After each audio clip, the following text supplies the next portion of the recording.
एक बार एक वैष्णव महाराज एकनाथ के पास गया।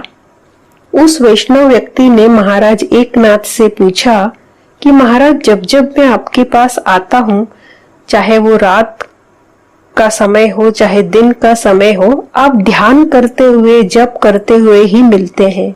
आप पूरा दिन भक्ति करते हैं।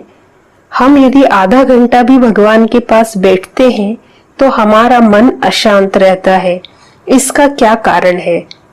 एकनाथ महाराज जी ने कहा, ये जो प्रश्न आपने किया है उसका जवाब मैं नहीं दूंगा, सिर्फ इतना ही कहूंगा कि आज से 7वें दिन आप मरने वाले हो।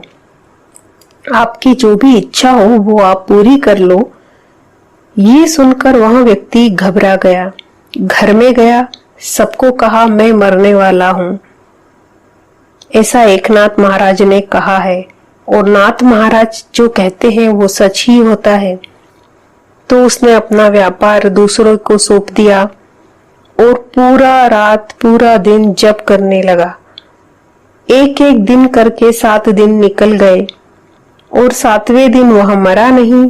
तो वह फिर महाराज के पास गया। वहां जाकर पूछा कि मैं तो जीवित हूँ, मरा नहीं।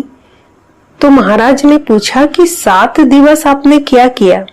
तो उन्होंने जवाब दिया, मैं पूरा दिन हरे कृष्ण का जाप करता था। महाराज ने पूछा, 7 दिवस मन चंचल था कि स्थिर था? तो कहा, आपने बताया कि मैं मरने वाला हूँ तो मैं तो बाकी सारी बातें भूल गया। मुझे मृत्यु का भय था मन में। तो महाराज ने कहा कि आपने जो 7 दिन जप किया है उसकी वजह से आपकी आयु और 7 दिन बढ़ गई है।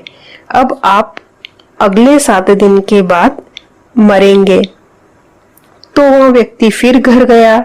अगले 7 दिन तक वैसे ही दिन रात जप करते हुए बिताए और वापस 8वें दिन जब वो नहीं मरा तो महाराज के पास गया और कहा, महाराज मैं तो अब भी जीवित हूँ। तो महाराज ने उत्तर दिया कि आपने मुझसे पूछा था कि आप सारे दिन जप करते हो और हम आधा घंटा भी मन स्थिर करके नहीं बैठ पाते हैं, उसका क्या कारण है? तो वो ये कारण है कि मैं जब जप करने बैठता हूँ तो यही सोचता हूँ कि आज मैं मरने वाला हूँ, आज मृत्यु मुझे पकड़ने आ रही है।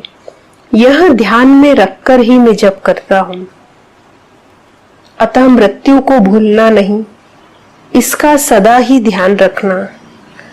जन्म दुःख जरा व्याधि दुःख दोषानुदर्शनम।